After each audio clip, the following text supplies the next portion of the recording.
All right, welcome back to another episode of Old Man Wrenching. Tonight's project, we're working on a Garrard Zero 100 tonearm.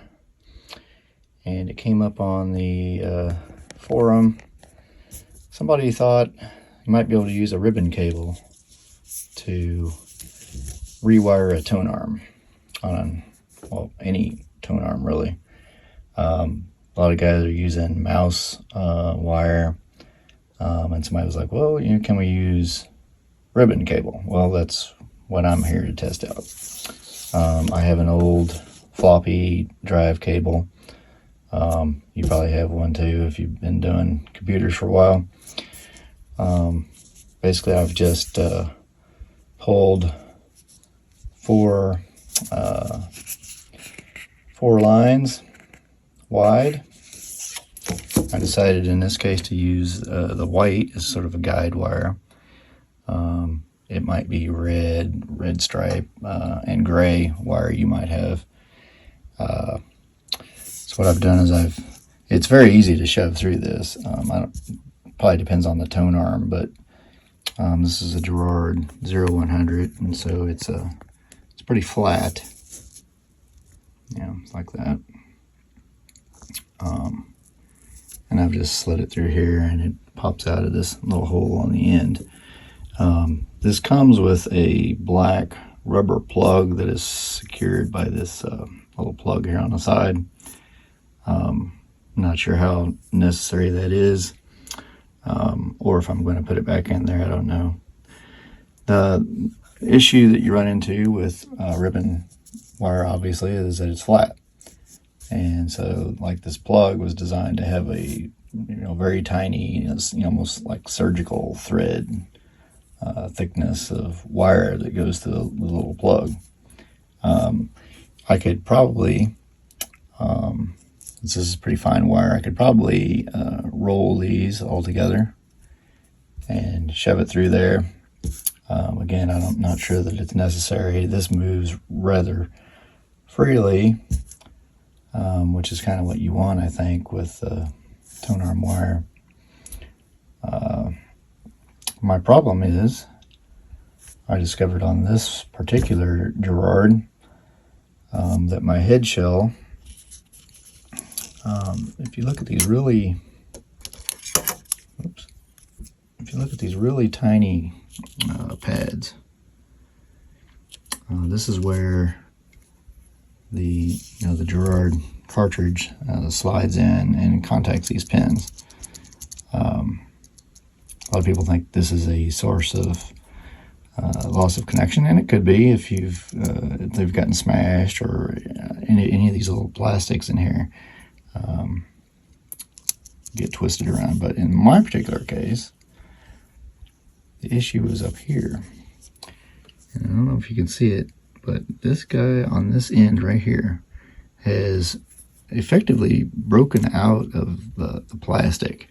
I think it's like factory, it's been melted and almost like fused into the base there. And that was popped free and was actually twisted, and it was laying on top of the pad next to it. Now, remind you, all the head wires were also on here. But my turntable had no sound whatsoever out of one channel, or if it was sound, it was extremely weak. And obviously with those two shorted out together, I mean, yeah, it's going to cause all kinds of problems. So if you flip it over, if I was to shove this guy forward so you can see how much it moves. See how it's sticking out proud of the rest of them. So and then you can also, I've taken a small pick and just pushed it down in there, and you can feel it lock back into the hole, the recess that it just popped out of. But there's nothing, I think, that's holding it in there at this point. So what I'm going to do, once I get the wires reattached here, is I'm going to take a little bit of silicone, and I'm just going to dab it right in there to hold that all in place. That's something we used to do in the arcade games. When I was working with arcade games quite a bit in the past. If we had wires usually on the coin doors, because the coin door is, constantly being moved like this, and that back and forth action is what ends up breaking wires. But it's very good. That clear silicone is very good at providing a support and adhering to whatever it is that you want to not move, and it's non-conductive. So I'm just going to put a little dab on there, and I think that'll be enough to secure that in place. It looks to me like this head shell, this top piece, is actually just one of those like you have on the other one here. It's just one of those little stickers, basically, and they're metal.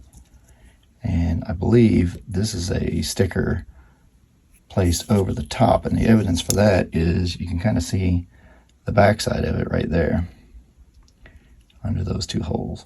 And so what they do at the factory, I believe, is they lay in these long strips, and they probably have little recesses in there that they're supposed to plop into, and they lock those in. And then once they have that in place, they would stick the adhesive sticker down, and then that's that part of the assembly.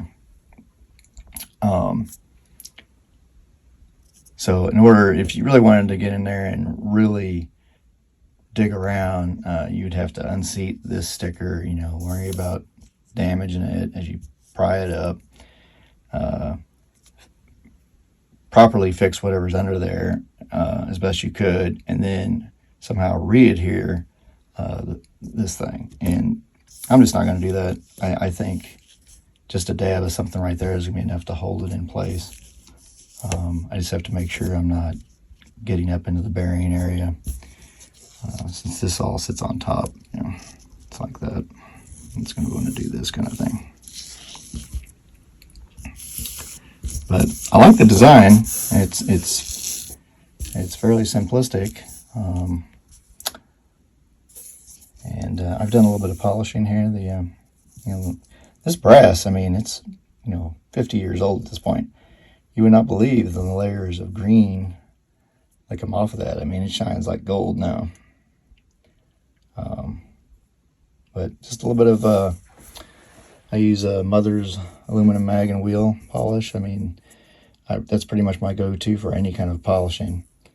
You can polish just about any metal. You can probably polish a turd with that stuff. It's just that good.